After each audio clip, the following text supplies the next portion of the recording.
The Honorable President of the State of Israel, Mr. Shimon Peres, Presidents, Ministers, members of the diplomatic community, Knesset members and honored guests, good evening. I am proud to open the 4th Israeli Presidential Conference Facing Tomorrow 2012. Welcome to Jerusalem.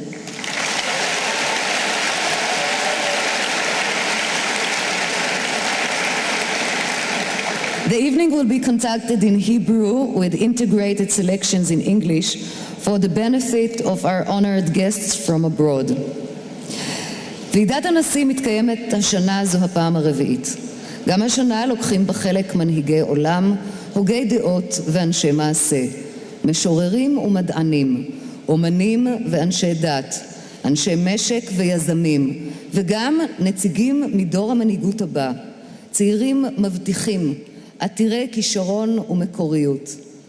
במסגרת הוועידה התקיימו מפגשי מליאה מרכזיים וגם מגוון רחב של פאנלים, שולחנות עגולים וכיתות אומן שיעסקו בקשת רחבה של נושאים ובהשתתפות מיטב המוחות בכל תחום ותחום.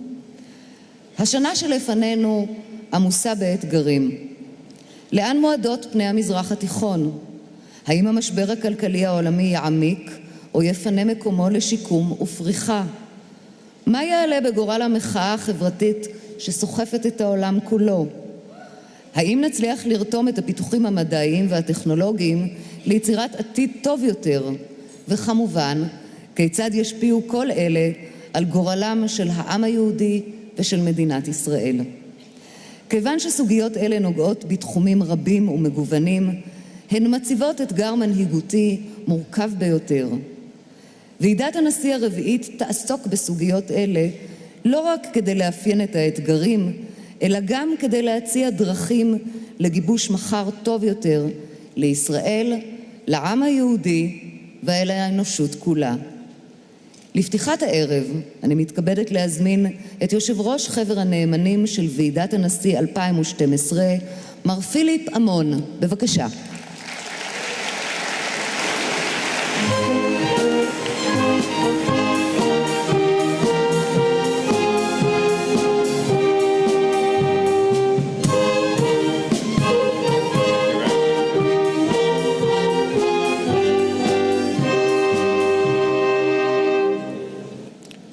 Your Excellency, Mr. Shimon Peres, President of the State of Israel, Presidents, Ministers, members of the diplomatic community, members of the Knesset, esteemed guests.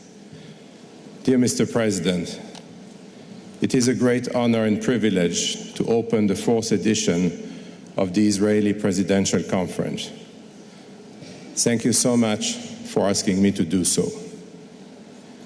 It could appear something of a contradiction to gather in the holy city of Jerusalem, better known for its 3,500 years of history and philosophy, to talk about the future. But I would rather present the proposal for such an event, Mr. President, as the inspired product of your audacious wisdom. You who have been a mentor and inspiration for so many, and in many respects, the incarnation of our Jewish philosophy.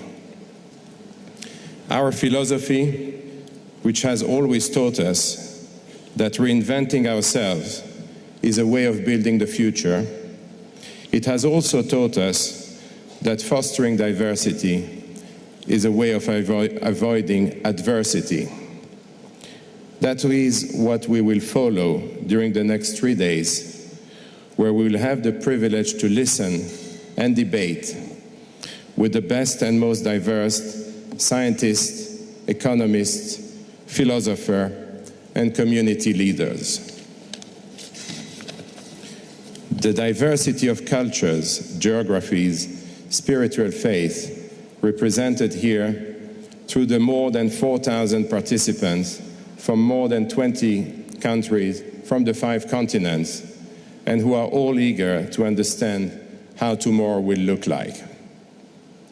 We're also privileged to have the participation of the Hebrew University, who will reveal to us some of the most advanced technological and scientific innovations.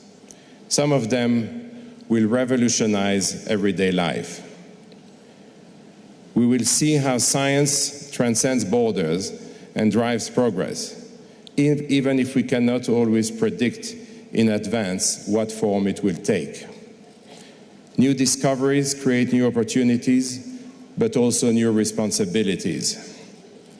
We need to make judicious choices, and we also need to know how to share our knowledge. When we get it right, scientific development offers a wealth of means to improve the well-being of humanity as a whole. This is worth thriving for. The equation is even more complex in our globalized world. The stock of knowledge is increasing exponentially. Long gone are the days of the polymath who could master science, philosophy, and many more at the same time. We are all more specialized, and for that reason, it is so important that we come together to share and enrich our approaches. We need to find a common language so that the sum of our knowledge is greater than the individual parts. We will try to design the software that will connect generations together. So perhaps one of the key challenges for the next 3 days is to try to find a way to transform this unavoidable complexity into simplicity. I'm convinced the aura of Jerusalem will help us successfully in doing so. Finally, I would like to thank all of you warmly, and especially those who are here for the first time, for simply being here. I'm convinced it will be a fascinating 3 days, and I'm sure that it will be very productive as well. Thank you very much.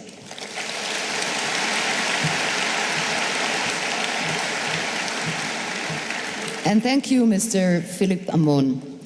The President of the State of Israel bestows the Presidential Award of Distinction on individuals and organizations who have made outstanding contributions to the State of Israel or humanity through their talents, service, or other qualities. The award is intended to express admiration and appreciation for deserving people and to encourage others to contribute their talents and efforts for the benefit of the State of Israel and the world. At this festive evening, the President of the State of Israel, Mr. Shimon Peres, will confer the Presidential Award of Distinction on Mr. Dr. Henry Kissinger, for his exceptional contribution to the State of Israel and to humanity as a whole.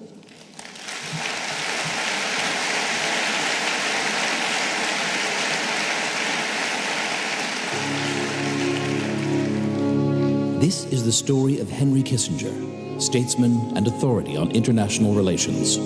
He was born on the 27th of May, 1923, in Fürth, Germany, to a traditional Jewish family. Following the rise of the Nazi Party in 1938, his family immigrated to the United States. 5 years later, Kissinger received his American citizenship and was drafted into the U.S. Army. During World War II, he fought against Nazi Germany, from which his family had escaped just a few years earlier. After his Army service, he enrolled at Harvard University, where he served for many years as a professor and an esteemed lecturer on government and international relations. At the same time, Kissinger served as a security advisor for various U.S. institutions under Presidents John F. Kennedy and Lyndon Johnson. But it was during the Nixon administration that Kissinger's effect on international relations increased, following his appointment as chief of the National Security Council. Kissinger achieved historic breakthroughs for the U.S., which totally transformed the relations between the two world superpowers of the time. He paved the way to Nixon's historic visit to China and led the way to normalization and renewal of diplomatic ties between the two countries. I think that Kissinger's greatest accomplishment was a triangular diplomacy in which he was able to balance China off against the Soviet Union and have America retain a role in the world after Vietnam. Kissinger led the U.S. to the SALT Agreement, the Strategic Arms Limitation Treaty, that was the first of its kind, a step which would lead to Gorbachev's glasnost policy 15 years later. In 1972, Kissinger received worldwide recognition when he was chosen as Time magazine's Man of the Year. A year later, he received the highest acclaim for his activities when he was awarded the Nobel Peace Prize for his part in brokering the peace treaty with Vietnam. That same year, Kissinger was appointed U.S. Secretary of State, one of the highest ranks in the American government. This marked the beginning of a new and exciting era in his long and distinguished career, and critical years in Israel's history. During the Yom Kippur War, he rallied U.S. support for an airlift of vital arms and equipment, which helped Israel to overcome the odds and repel her enemies on two fronts. After the war, Kissinger played a significant role in the ceasefire negotiations between Egypt, Syria, and Israel. I know that you have done more than a human being can do in the efforts to move from war towards peace. I hope that the implementation of this agreement and the document that we have initialed today will be remembered as that point where peace at last began in the Middle East.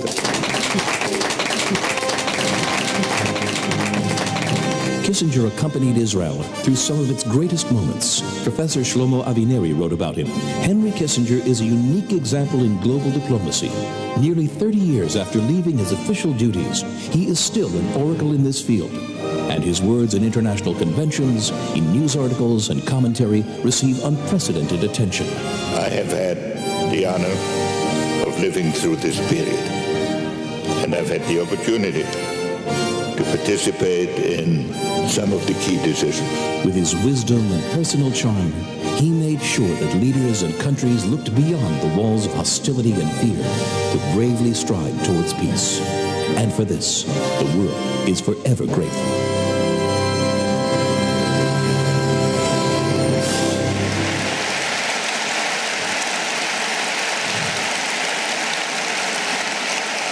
The President of the State of Israel, Mr. Shimon Peres, appointed an advisory committee chaired by the retired President of the Supreme Court, Meir Shamgar, to examine suitable candidates to receive the presidential awards of distinction.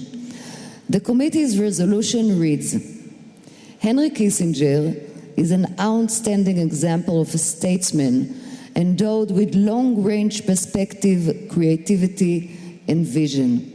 In his various roles in the U.S. administration, in which he facilitated the signing of the ceasefire agreements between Israel, Egypt, and Syria, and the interim agreement between Israel and Egypt, he made a unique contribution to Israel and the establishment of peace in the Middle East. For these reasons, the committee considers Henry Kissinger deserving of the Presidential Award of Distinction. To bestow the Presidential Award of Distinction for 2012, it is my honor to invite the Honorable President of the State of Israel, Mr. Shimon Peres, to join me upon the stage.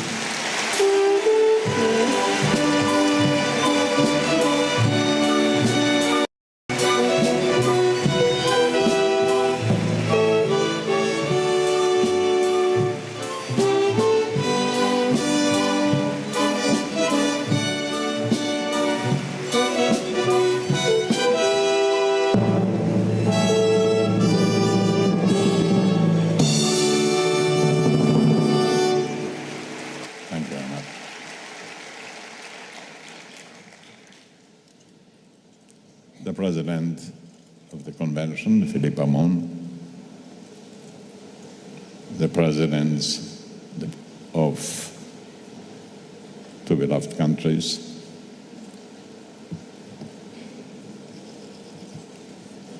Tony Blair,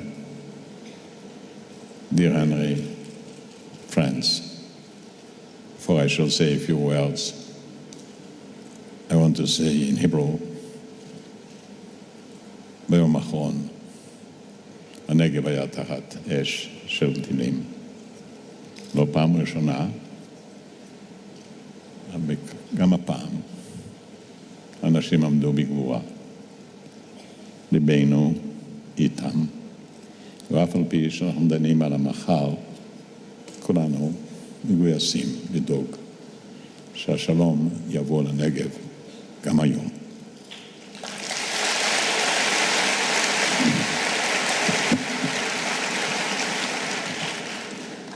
אורחים ומשתתפים עיקריים מרחבי העולם, ברוכים הבאים בשערי ועידת הנשיא הרביעית. אנו מתכנסים שוב בירושלים כדי לחשוב על המחר. אני רואה אתכם, זה תענוג לראות אתכם, את היקף התבונה הנפלאה והכוונות הטובות שהתאספו כאן הערב בירושלים. אנו זקוקים לחשיבה שאינה שגרתית, לתעוזה אינטלקטואלית, הייתי אומר אפילו לחוצפה אינטלקטואלית.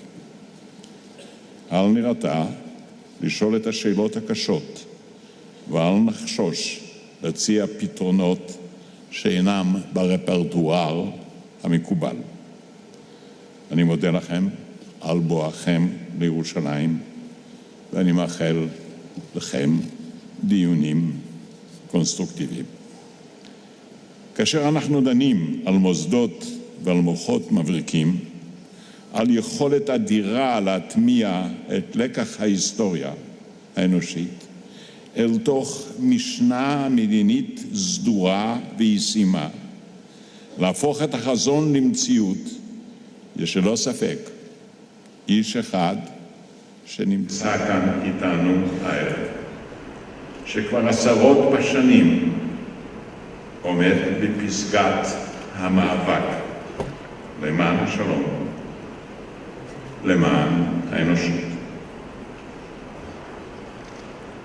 Thank you, Henry, for being here with us tonight. Your presence is a comfort and encouragement to us all. Today, as always, you are an inspiration to those who seek peace and understanding between nations and peoples. I remember that when you returned from your first visit to Saudi Arabia, you told us that the king received you and opened his remarks by saying, Dr. Henry Kissinger, I receive you here tonight, not as a Jewish person, but as a human being. You replied, Your Majesty, some of my best friends are human beings.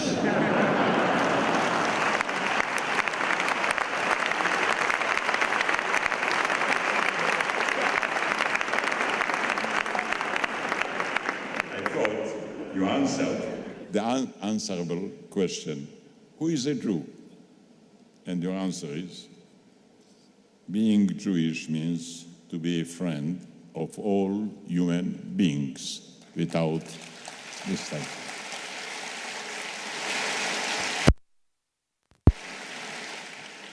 You became one of the greatest, if not the greatest one, of the last century, because you know the chagrin of hatred and the ugliness of misused power. You were probably the first intellectual who understood the real meaning of power without becoming paralyzed by its awesome might. And you became the foremost statement to turn power into a strategy of peace. I just completed reading your last book on China.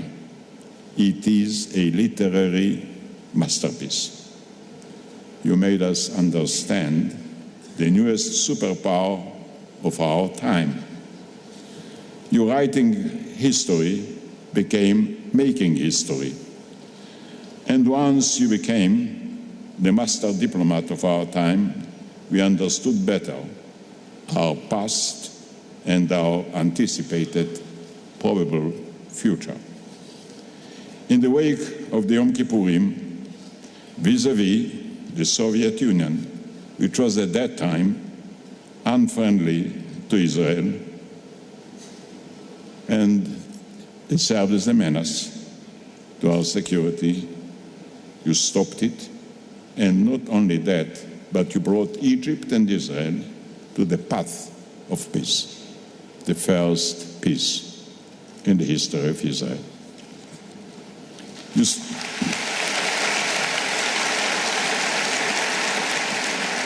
You started to do likewise with the Syrians. It wasn't completed, but it brought 40 years of secured borders between our two countries.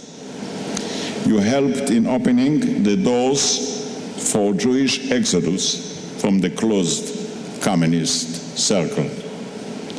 You made sure to supply us with ammunition when the shortage of it endangered our life. You turned the relationship between the United States and Israel from a shared sentiment into a solid strategy. You have constructed an amazing bridge between the United States and China, making the world more peaceful for all of us. You didn't ignore the Russians' destiny. As you said, yes, there are hostilities, but they are not eternal. There are mornings, not only nights. As you won the admiration of millions and millions of people all over the world, from all corners, from all regions, from all races. It is my privilege, the privileged duty, to remind our people of what I witnessed, the tremendous effort you made to help us on every occasion as a great statesman and as a great Jew. It so happened that on your last days as Secretary of State, I happened to pay a visit to your office. We wandered through the pictures of the former Secretaries of State. I don't think that any of them was ever Jewish. And you remarked, as I recall it, you see, I shall have my picture too, hanging on the wall. My right is to select the artist. Others have to decide where to hang me. Nobody, Henry, will ever hang you. You will always be on the right wall of our life. Your eyes were filled with tears, as I recall it, and you told me, Shimon, look at your country. It's not a foreign one for me. Look what you did. You forced the desert to flourish.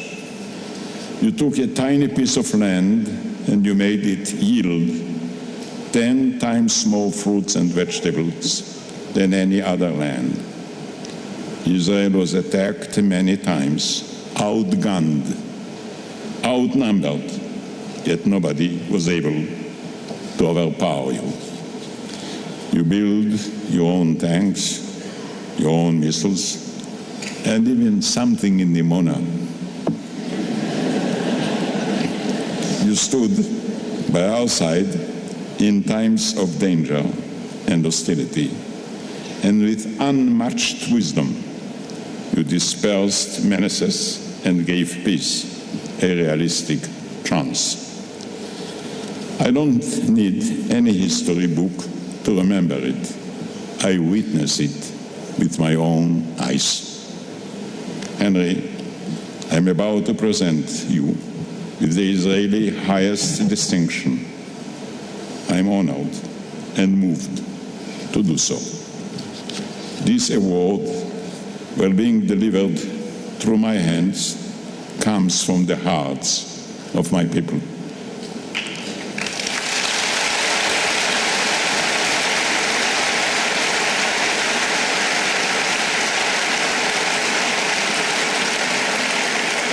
And again, Henry, I cannot help, but I feel that I'm handling it not to a friend, but to a brother.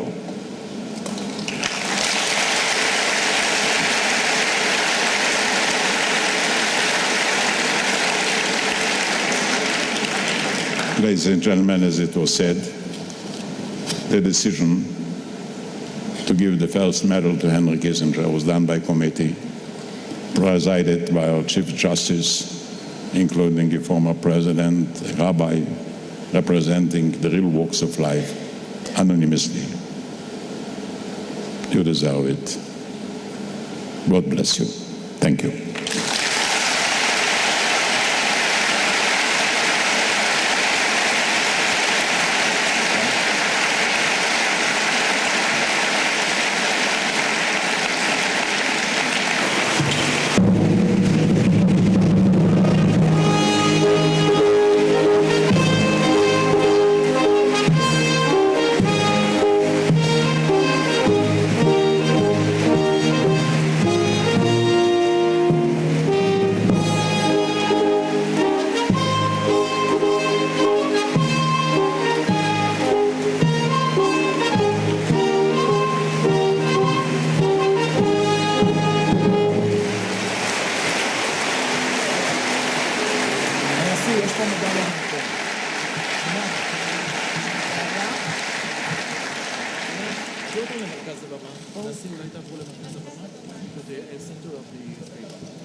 Many thanks to the Honorable President of the State of Israel, Mr. Shimon Peres. Dr. Henry Kissinger, I invite you to share your thoughts with us. Please.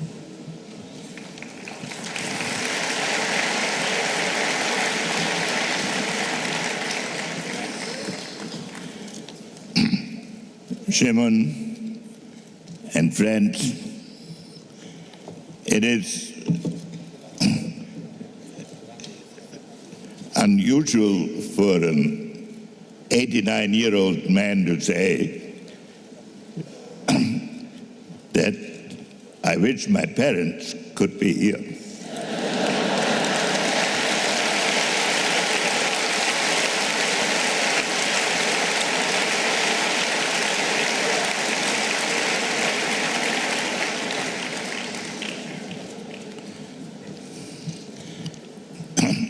They would be more proud of this distinction than any of the other honors that have come my way.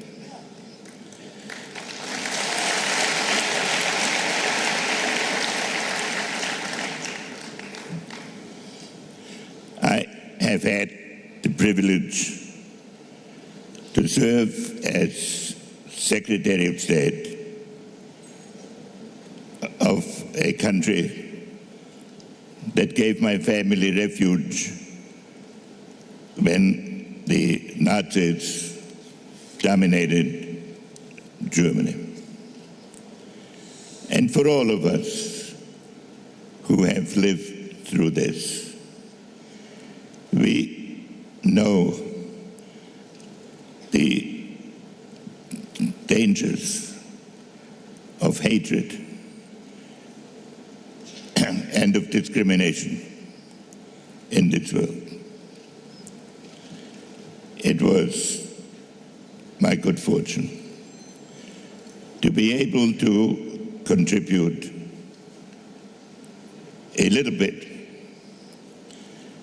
to the problem of peace and to the security of a country which did not exist when I was a boy.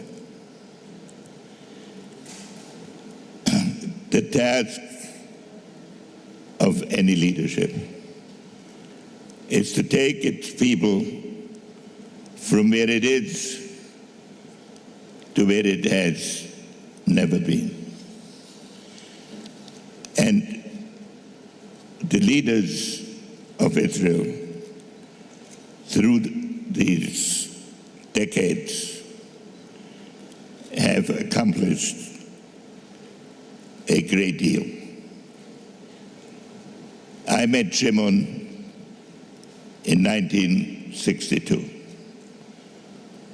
on my first visit to Israel. It was then, Jerusalem was then divided. Outposts from the Arab countries were on the road that led from Tel Aviv to Jerusalem. And so I have had the opportunity to see the achievements and also the wars that have been fought.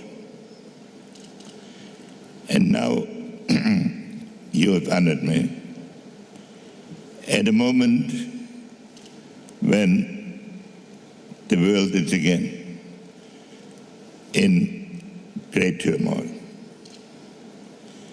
I was asked on television what the moment is that I remember most in my public life. And it was when I was in Aswan during a shuttle. And somebody brought a paper to President Sadat, one of the great men of this time. And he got up, walked over to me and kissed me on both cheeks and said, they have just signed the disengagement agreement at kilometer 101. I will take off my uniform tonight and I will never wear it again except on ceremonial occasions. Of course, one of these ceremonial occasions cost him his life.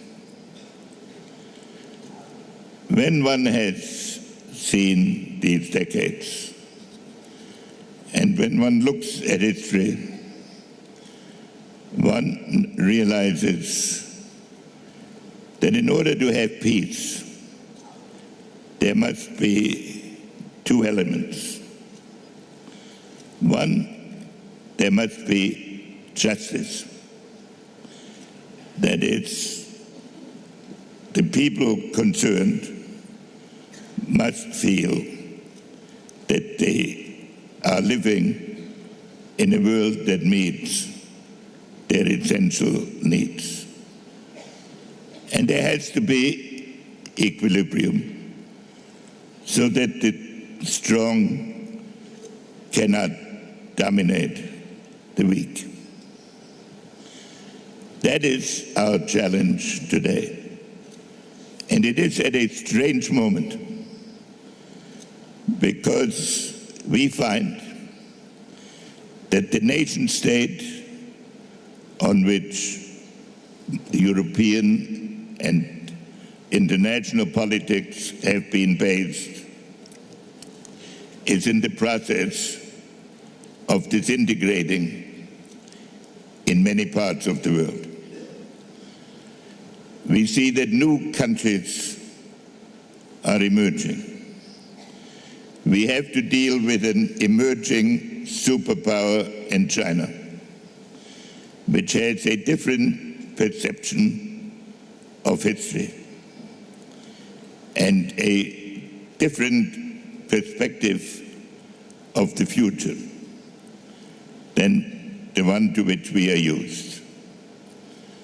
We have to deal with a Russia that used to be an imperial power and now finds itself with insecure borders on all sides.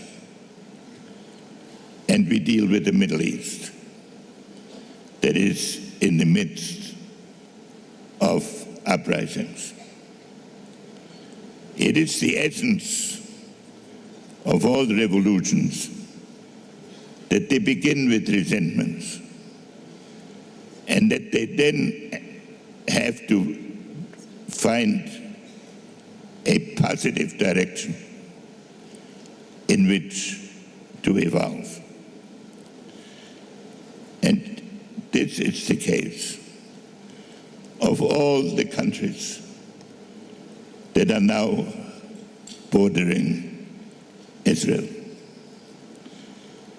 So Israel is, in many respects, an island of stability and of domestic cohesion at a moment of upheaval everywhere else, although you could not necessarily prove that from debates sometimes going on in the Knesset.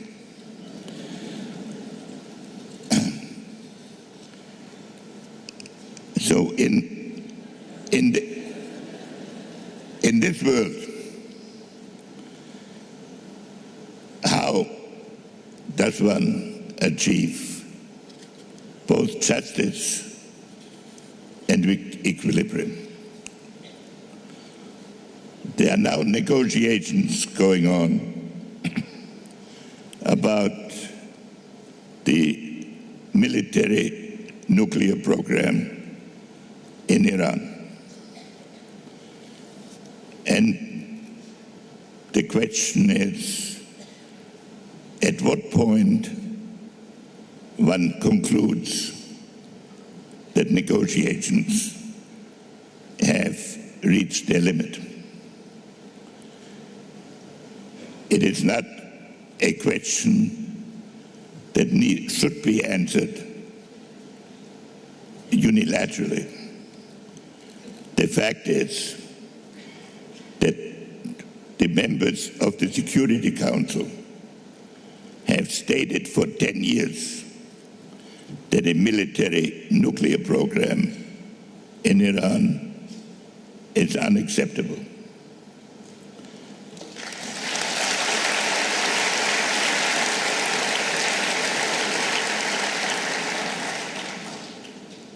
They owe themselves the need for diplomacy.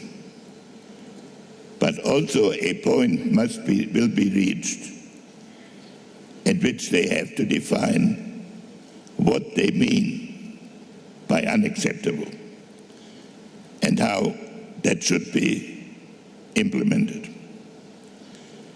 And that is a moment that will be approached in the months ahead. And it is something that we should all do together. And then there is the problem of a larger peace in the region. There have been many discussions, and the outlines of the objective have been frequently put forward. But there has to be one quid pro quo on the other side. It's a peculiarity of the Arab-Israeli negotiations that one side considers recognition of another state as sufficient for the formation of peace. But the recognition of a state is the beginning of peace. It is not the end of peace.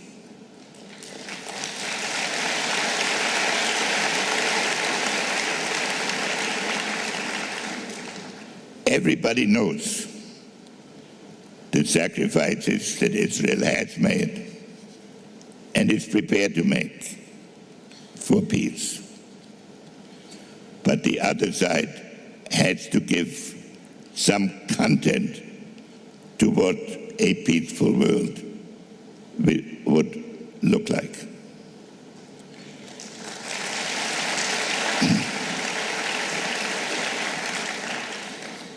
In this world that we now face, where the governance of societies has become itself a fundamental challenge, there is an opportunity to distill out of these seemingly chaotic conditions a new vision of peace. There are problems in this world that cannot be solved on a national basis anymore. And we know them. Proliferation, energy, environment. We see before us a potential change in energy markets, which will require a rethinking of many relationships. So in all of this, those in this room and their friends around the world, and especially their friends in America, can see many dangers, but they also can see a great opportunity. This country was a dream before it became a reality. And its reality resided in its vision. And so now we face a new period. We're working together. We can work on a world in which the weak can be secure and the just can be free. And I want to say again how moved I am that my old friend, with whom I went through so many crises, Shimon Peres, gave me this award. And I think also of so many other friends, like Yitzhak Rabin,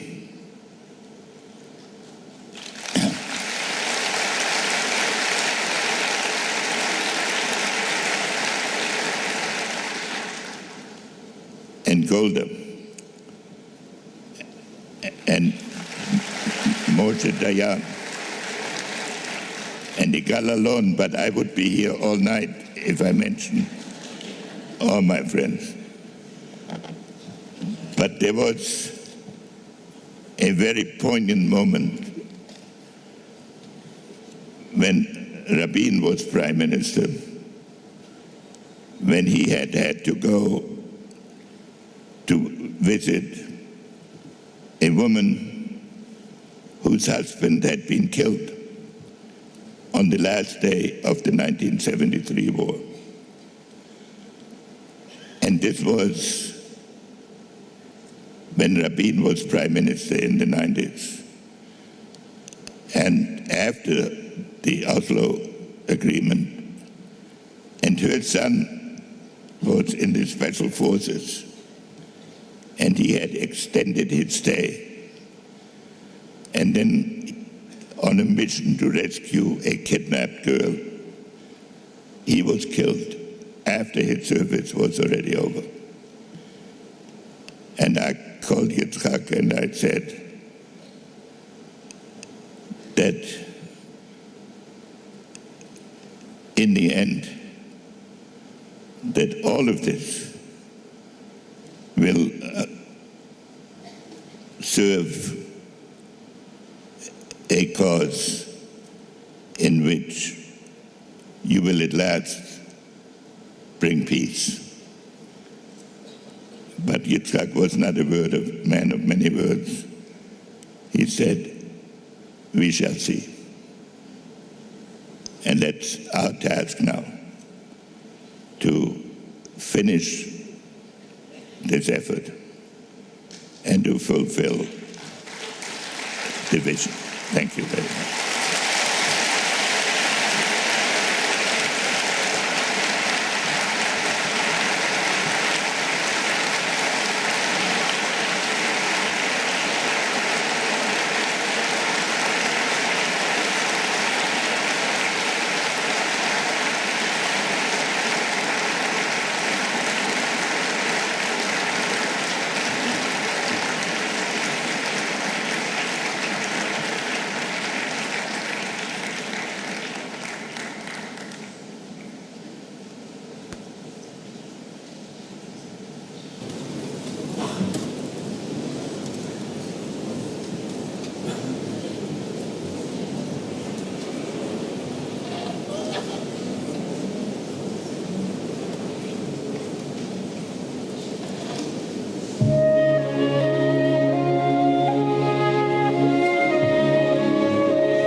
Forget these wide-eyed fears.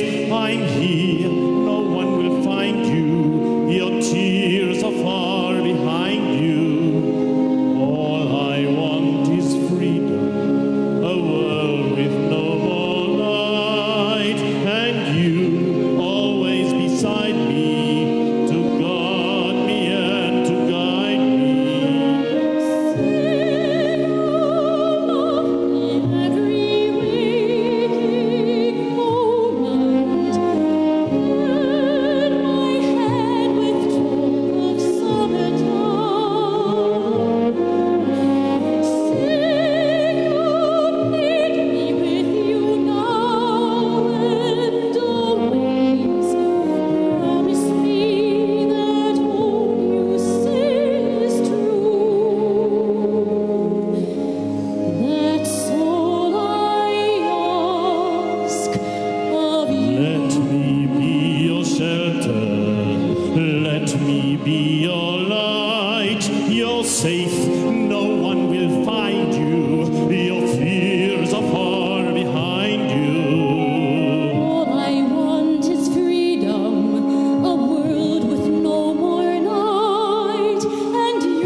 Thank you, wonderful opera singers Daniela Lugassi and Colin Shachat, who are accompanied this evening by the Ra'anana Symphonette Orchestra, conducted by Maestro Karim Ben Yosef.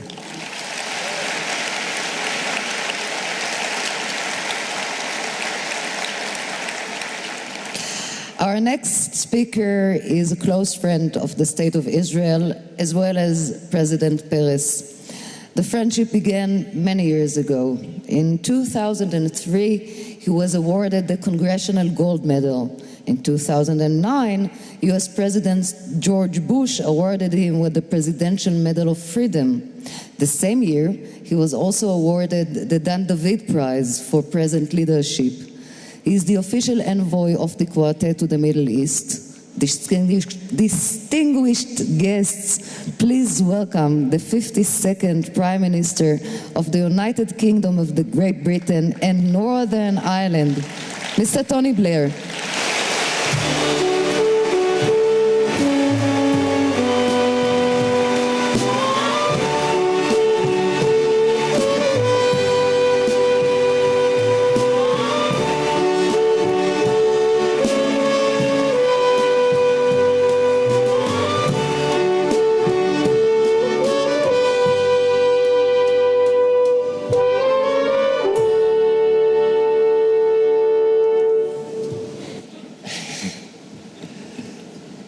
Mr. President, Presidents, Ministers, distinguished guests, ladies and gentlemen, Henry, I feel extremely humble, actually, to be sandwiched between Shimon Peres and Henry Kissinger tonight.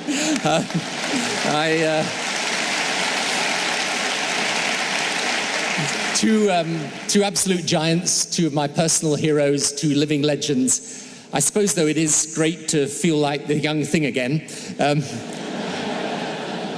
You know, I first came across Henry when I became leader of the Labour Party in 1994, and look, I didn't know a lot about the world, okay? To be very frank.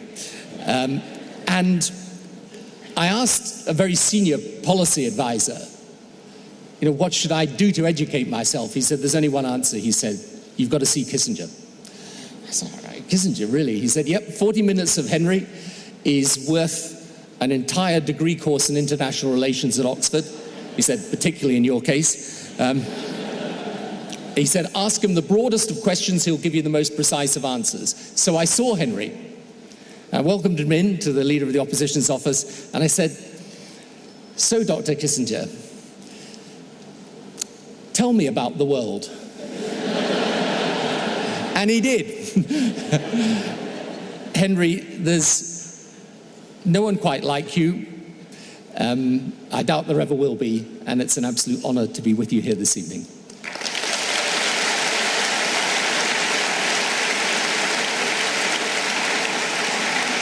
And you know, I paid tribute to Shimon Peres many, many times.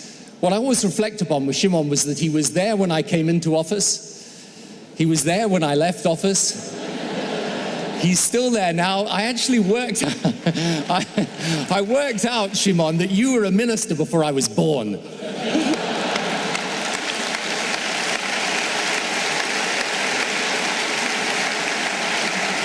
He, as you know, he has many, many remarkable qualities. The brain, the wit, the deep motivation. But actually the most interesting thing about Shimon Peres is that his spirit is always in tomorrow's world. And you couldn't get a better or more apt title for this conference, I know he chose it himself, than tomorrow. And it's typical of him. And in my brief remarks to you tonight, I want to say how I believe we should approach tomorrow's world. We live today in an era of what you may call uniquely low predictability.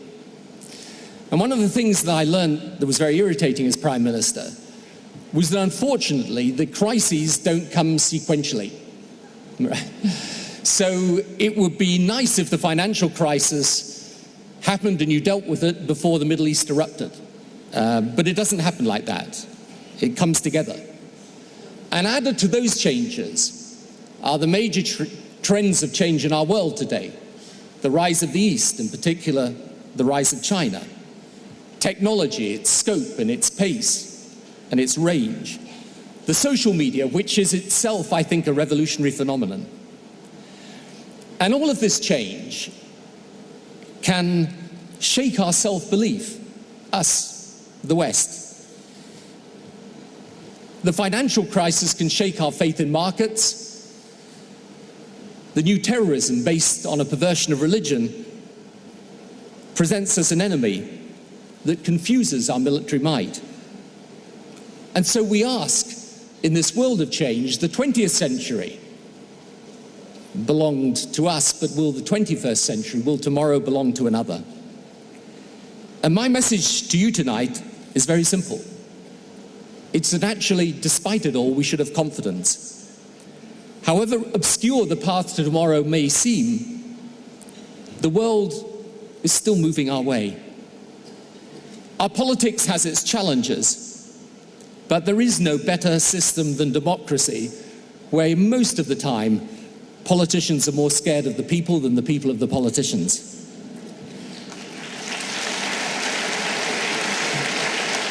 There is no better engine of economic progress than the enterprise and innovation of markets with clear and fairly enforced rules.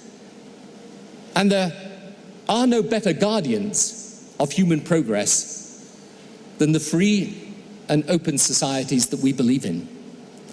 So the challenge that we face is large but clear. It's the challenge of change.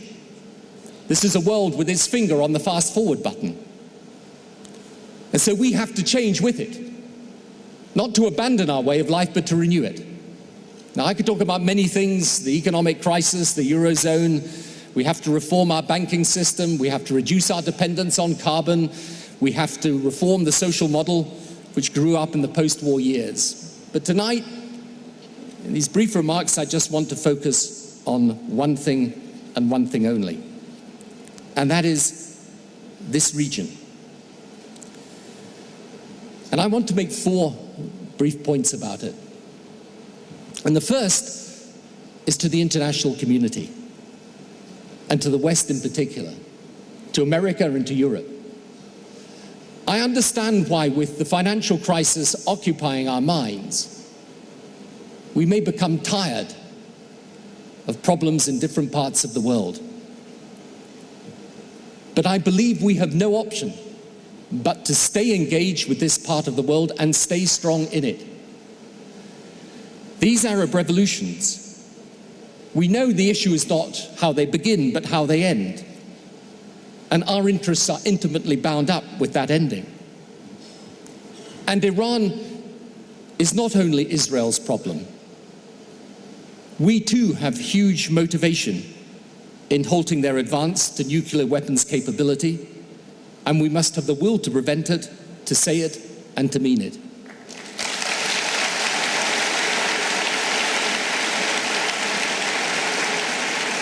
And the extremism that we face, based on this perversion of religion, from the mountains of Pakistan and Afghanistan down through sub-Saharan Africa, from Somalia across to Nigeria, needs our focus and our determination. Because in the end, it isn't simply a problem for those countries, it is our problem and is aimed at us. So I understand the fatigue, but we need to stay engaged and to stay strong.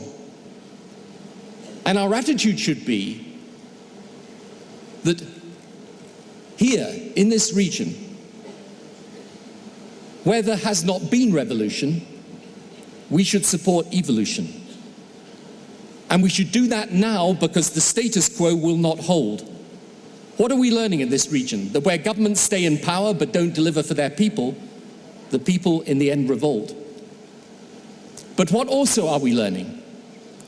That a street gathering is not a government. A protest is not a policy. And Facebook conversations are not the same as complex decision-making. Countries need their economy to work. They need jobs for their young people. So we need now, in that engagement, to be working through a steady progress of evolution rather than the instant upheaval of revolution. But where there is revolution, we must defend true democracy. And I study what is happening in this region today, and I believe it is essential that we stand up and say very clearly, democracy is not just a way of voting, it's a way of thinking.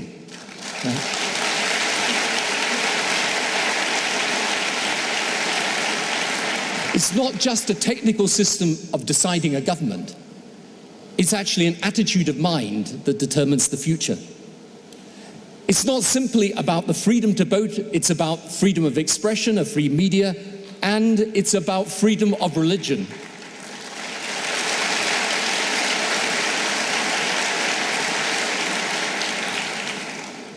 So we need to ensure that this is the type of democracy that spreads across this region. And what is the nature of that attitude of mind? And this is the heart of what I want to say tonight. I spent my life in politics that was very traditional, left versus right. And I still think that has a place in our politics, in yours, in mine, in America, and so on. But as I go on and I see the world, I think of every bit as great a distinction as left versus right is what I call the distinction between the open-minded and the closed-minded.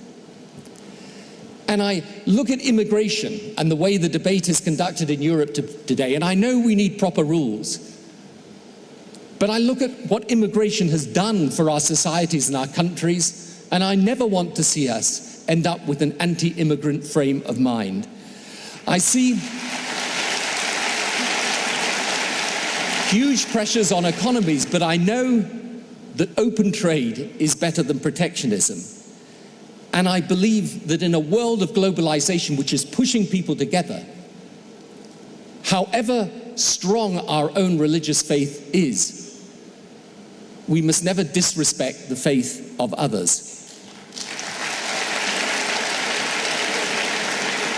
So we should be, when we address the challenge of tomorrow, we should be the advocates and champions of the open mind.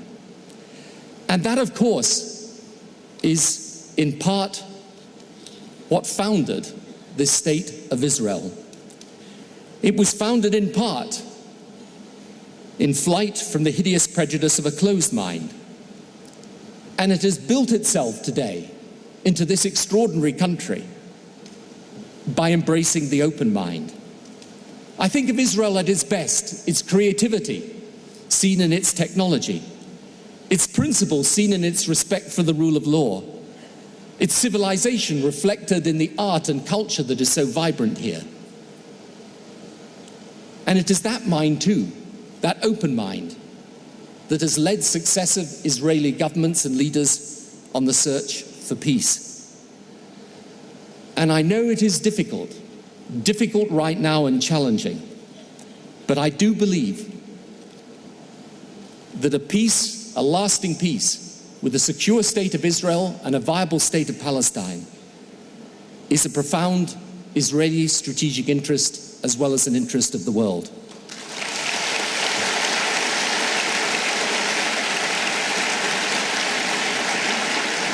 Israel alone will not deliver it, can't deliver it. They require a partner for peace. But Israel should always strive for it. This Israel is the Israel in these last years that I've come to know. And this Israel, the Israel that embraces change and innovation and this open mind, is not a threat to this region, it's a model for it.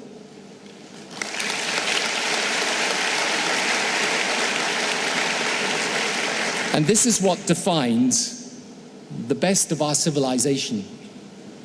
And when I look at these two political giants, Shimon Peres and Henry Kissinger, and I see what they came through in their early lives and what they have achieved in their later lives, and I look at them today, still with wisdom to offer, still with commitment and dedication and service at the heart of what they do, what is it that has distinguished them from everyone else?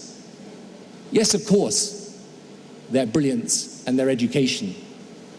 but also their determination to create a world in which people, irrespective of race or nation or background or culture, can live together in harmony and in peace.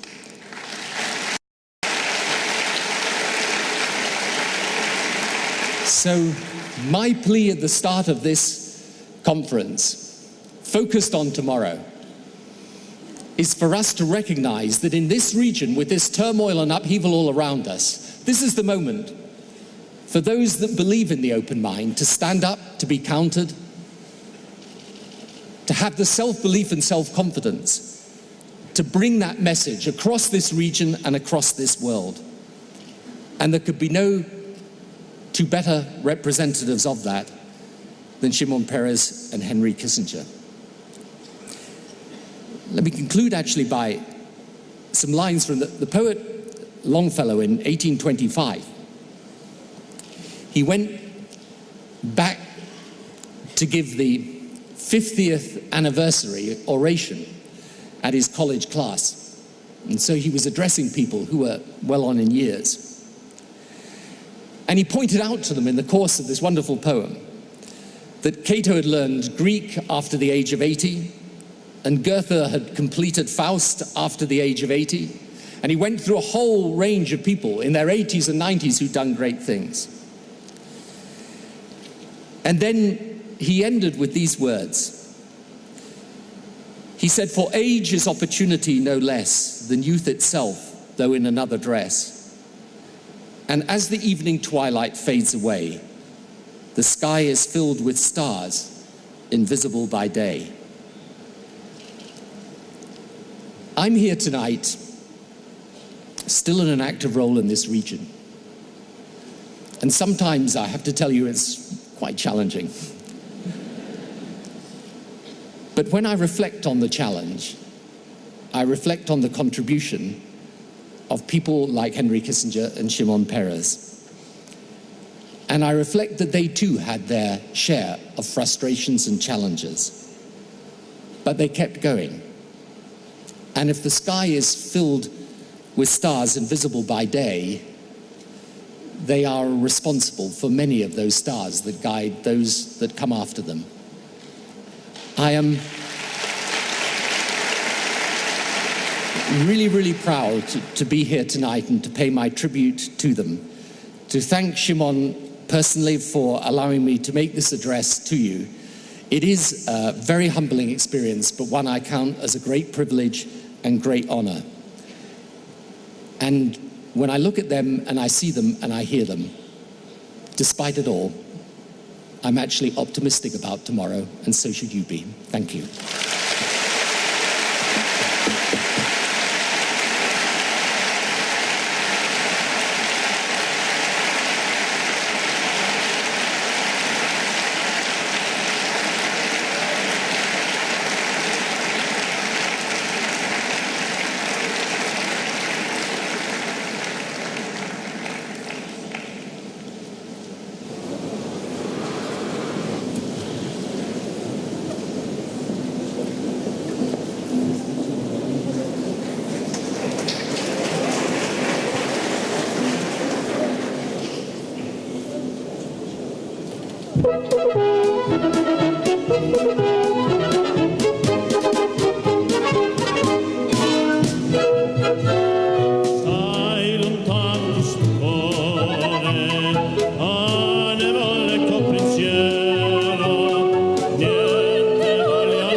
sul cuore, alle volte col pensiero, niente voglia niente spero, cade niente sembra fianco a me. Sì, sicura è chi sta amore.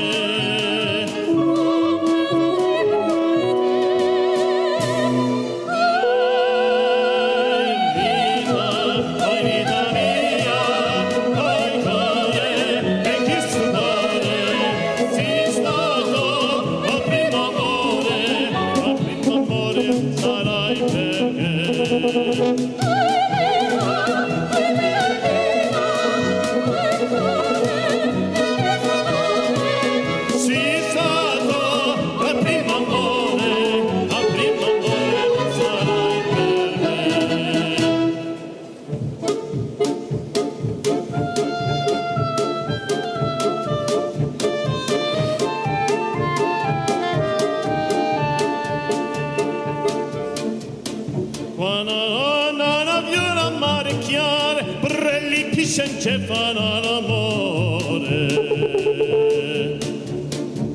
se ne votano del mare per la brezza candiero d'amore quando spontana luna mare chiare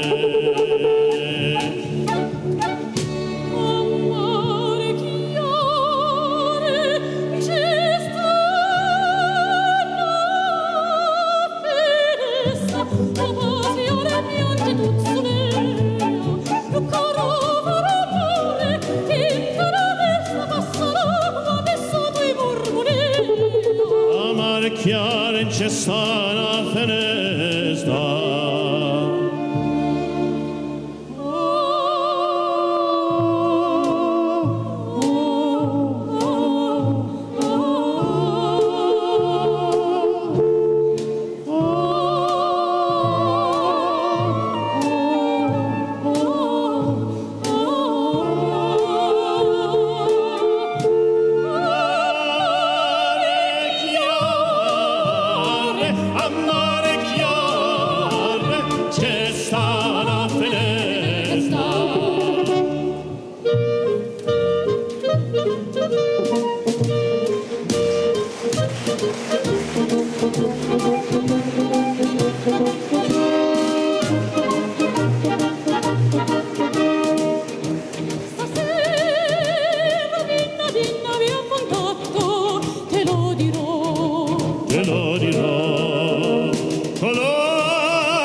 concetti foto ma si fuggi ti lascia star e non ti corro presso e non ti struggi a riguardare lesti viamo giansona lesti viamo giansona colicoli viamo giansona colicoli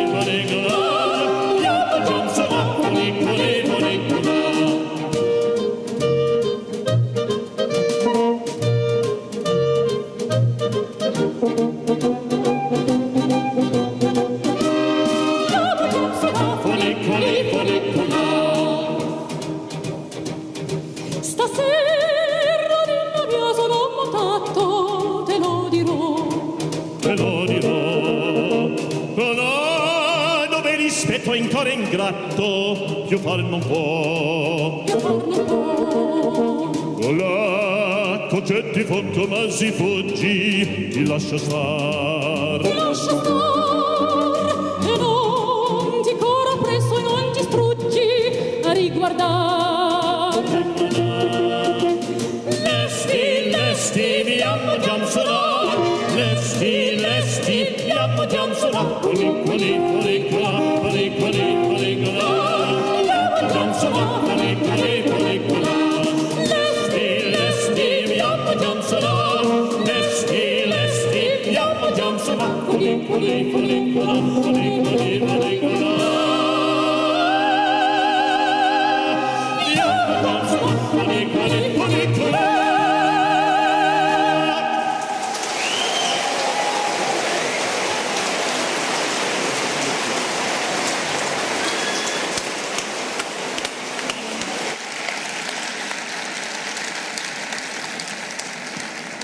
תודה. ועכשיו אני מתכבדת להזמין אל הבמה את המנהיג שלא מפסיק לעצב את המחר. לפני שבוע העניק לו נשיא ארצות הברית ברק אובמה את אות הכבוד הרם ביותר שמעניקה ארצות הברית, מדליית החירות הנשיאותית. קהל נכבד, כבוד נשיא המדינה, מר שמעון פרס.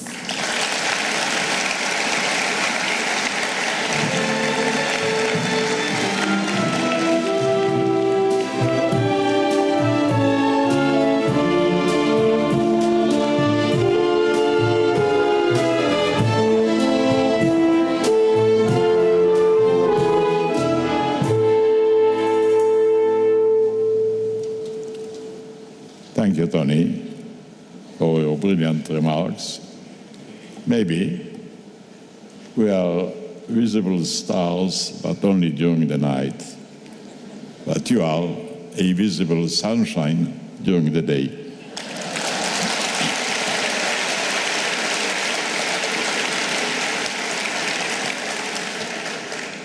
And the Middle East needs a little bit of sunshine.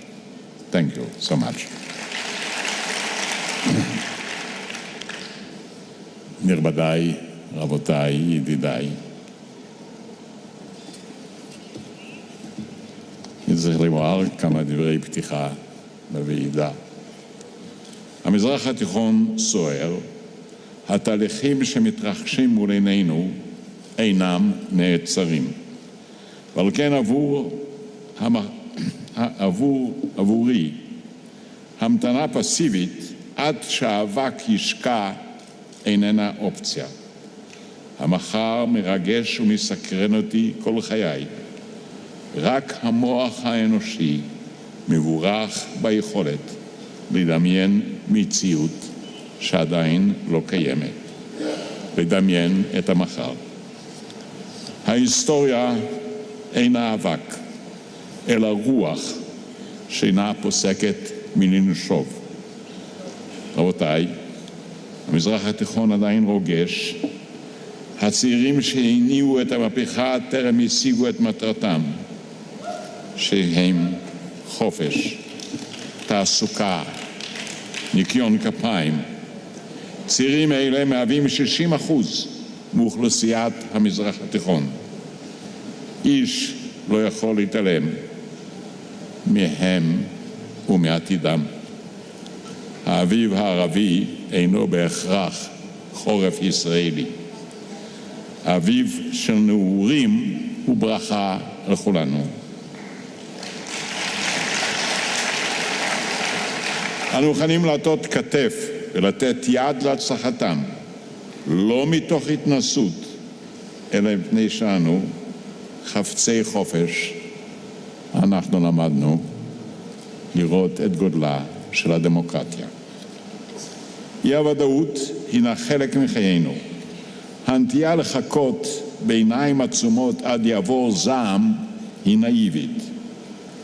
ועל כן, ידידים, עלינו לחלום את המחר, וזה הדבר המעשי ביותר שישנו.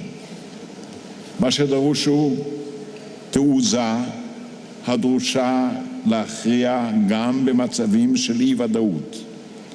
דרוש מצפון ערכי, מצפן המאפשר לנווט בתנאים של סערה וערפל, מצפן שטמונים בו ערכי המוסר של עמנו, שגלומה בו תמצית מורשת 4,000 שנות קיומיו של העם היהודי. אציין הערב את 3 אבני היסוד של מצפן זה. הראשון, הערך המוסרי. השני, רדיפת השלום. והשלישי, אהבת הדעת. הערך הראשון מאפיין את ההיסטוריה של עמנו.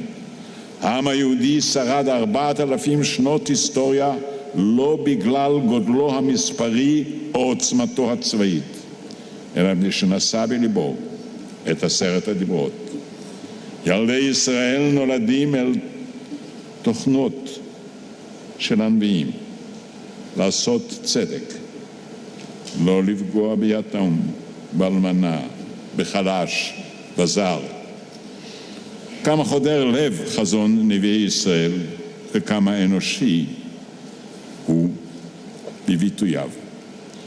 ואהבת לרעך כמוך, לא תטה משפט גר יתום, כל ישראל ערבים זה לזה פדיון שבויים. הרי כולנו זוכרים את היום בו גלעד שליט שב הביתה. מדינה שלמה הזילה דמעה,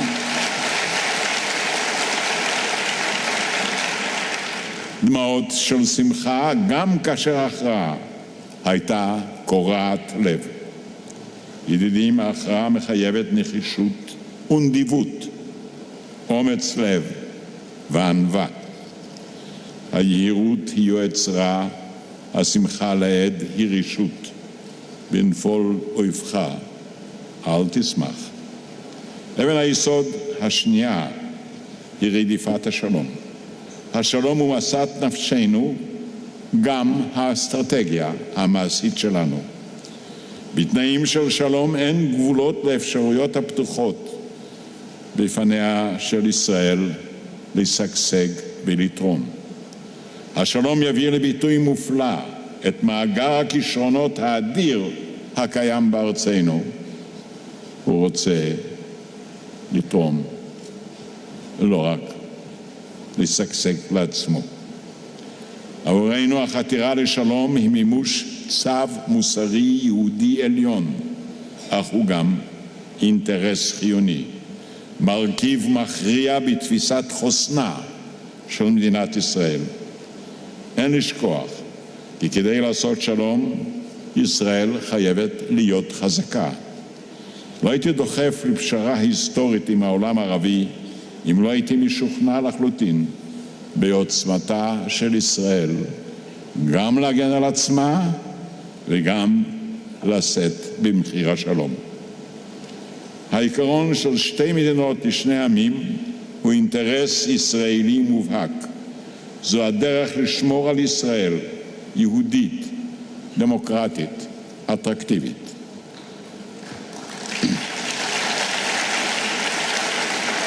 שלום ישראלי-פלסטיני הוא הסיוט הגדול ביותר של האייתולות.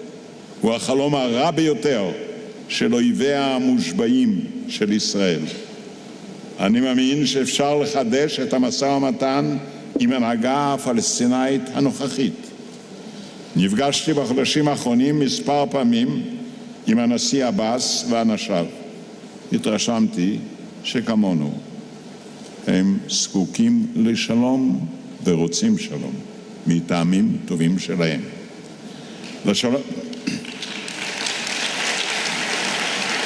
לשלום יש כמובן אויבים, בראשם ניצבים שליטי איראן, שהם הסכנה הגדולה ביותר לשלום האזור ולביטחון העולם.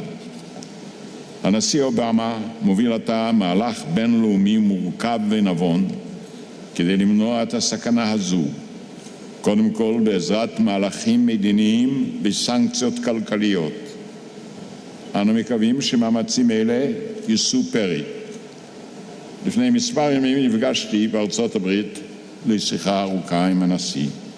התרשמתי שהנשיא אובמה ימנע מאיראן נשק גרעיני, ושאכן כל האופציות מונחות על השולחן. אבן היסוד השלישית היא אהבת הלימוד. היהדות מראשית קיומה מייחסת חשיבות עליונה ללמוד, להרחיב דעת. המורשת שלנו ממריצים אותנו לקרוא תיגר על מוסכמות. ביהדות יש פולמוס מתמיד בין דעות וגישות שונות, אבל מול סכנה אנו עם אחד. אני מעריך שהעשור הבא יהיה העשור המדעי והדרמטי ביותר שידעה ההיסטוריה האנושית. הוא יחשוף אפשרויות שהיום הן נראות כמדע בדיוני.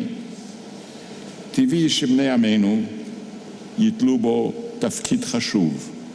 זו שליחות. אני מעריך שהמחקר המדעי יתמקד בעיקר במוח האנושי. המוח האנושי עתיד בעצם לפתור את חידת עצמנו. כיום, כידוע, אנו יודעים יותר על המתרחש מסביבנו מאשר נעשה בתוכנו. אם נדע יותר על עצמנו, סביר שיקל עלינו להתנהל ביתר שליטה עצמית. בהיעדר שלטון גלובלי, שלטון עצמי הוא בעל ערך ממדרגה ראשונה. ידידים יקרים, אני משוכנע שהתבונה הקולקטיבית המופלאה שהתאספו כאן הערב יחד בוועידה שפניה למחר תדע לאפיין את מרכיביו של המצפן הדרוש לנו כדי להוציא ולהצליח ולהביא שלום, לנווט נכון במסע המרתק לקראת המחר. אני מאחל לכל באי הוועידה דיונים מעמיקים. הבה נעז לשוחח על המחר לא רק כמי שמנחשים אותו, אלא גם כמי שיוצרים אותו, וצועדים אליו על פי מצפן שיש בו צדק, אהבת אדם, תבונה וחזון מאחד. ברוכים תהיו כולכם. תודה.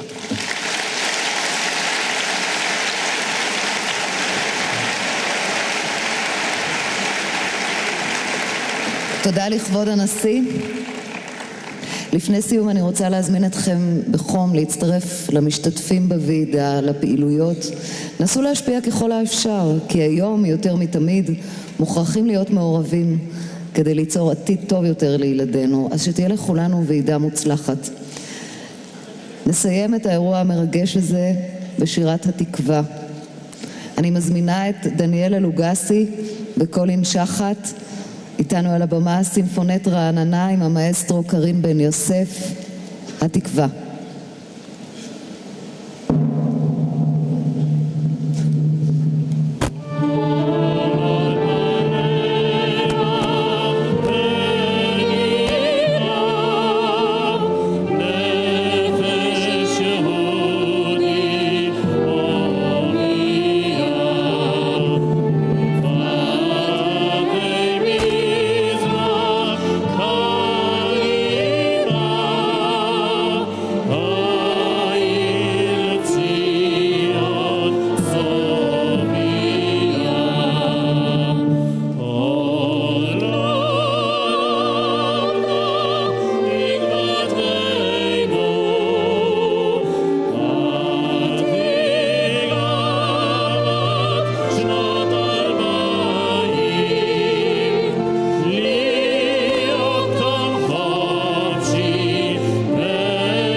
לכם, צאתכם לשלום, שתהיה לכולנו ועידה מוצלחת ופוריה.